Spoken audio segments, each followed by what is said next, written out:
on Tuesdays, we have Technique Tuesdays. In last class, we did something that I thought was actually good. I know, it's shocking. We did something good.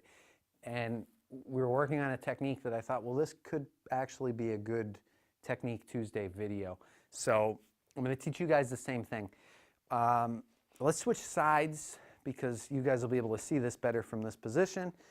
And we'll start with the base technique, and then I want to give you a couple of important concepts, a couple of important ideas to keep in mind when doing this. So this is a left roundhouse punch defense. He's going to throw his punch, and I'm going to step back, and I'm going to block. And this is one of my favorite techniques. From here, I'm going to do a hammer across the face, and then I'm going to move in, and I'm going to catch him with an elbow. Now there's more. There's different endings to this technique, and I might actually slip up and start doing one of them now and again as I'm teaching this, but we can just stop at the elbow for now, for what we're looking at tonight. Okay? So he throws his punch, and I'm stepping back. Now I'm on guard. If you're not at the level where we're having you start playing around with open hand positioning, you can just keep this hand closed. You can keep everything closed. It's safer. There's less chance of you actually jamming a finger. There's less chance of the guy grabbing your fingers and starting to try to lock you. So you can keep it closed, like I said, for now. Hammer across, so we're going to rake. I'm going to hit, I'm going to rake across, then I'm just going to let this collapse in, and I'm catching him with the elbow. Okay, that's the base technique. Before we jump in and talk about some concepts, some things that maybe we could do differently with this technique, before we do that, let's first learn the base version of the technique. So grab a partner, get to work. Okay, so here's our technique. He throws the punch, I block, hammer, elbow, and then we could add on various endings if we choose. That's the base model. But while theoretically it's possible that I can block and then I can strike and I can catch him like this, it's not necessarily the most practical application of this.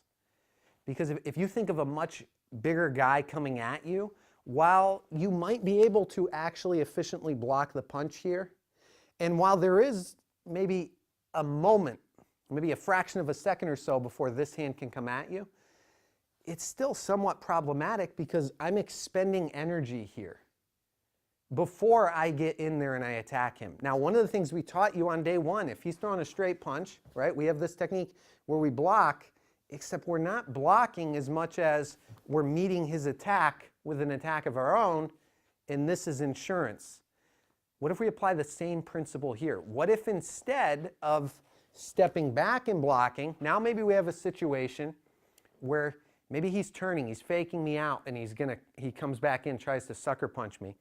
And as he's coming in with the punch, now I'm meeting his attack with one of my own. Now I'm striking. So again, throw that punch so that as I'm hitting him, I'm taking energy out of his attack. Okay? Now we're in the same position. And by the way, this should look familiar. This is in other techniques that you have. This exact move on the other side is in some techniques that some of you guys have learned. And so now from here, I can come back and I can catch him with the rest of our technique. I might not have to actually move in as close, or I should not have to move in as close with that push drag. And in fact, the reality of the push drag is we might be close enough where I could elbow him, but I'm going to put it in there because I want to get my body behind the strike. One other thing that I could change here, as he's starting to throw that attack, this could be a check that I'm actually catching him here before he even really gets started with that punch.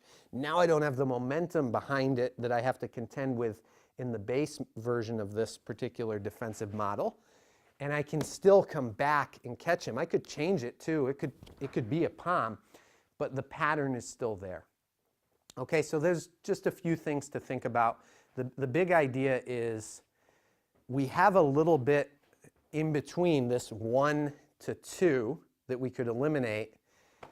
We're eliminating that energy expenditure if we turn it, or we're minimizing the energy expenditure, I should say, if we turn it into more of an offensive model. And we're eliminating that little beat in between my defensive movement and my initial counterattack, and we're just turning it into offense. And the sooner that you can turn your defense into offense, the better. Because you don't want to get locked into defensive mode. And in fact, we want to kind of switch it up. We want to put him on the defense. So go to work on that, and then we'll see what we have time for.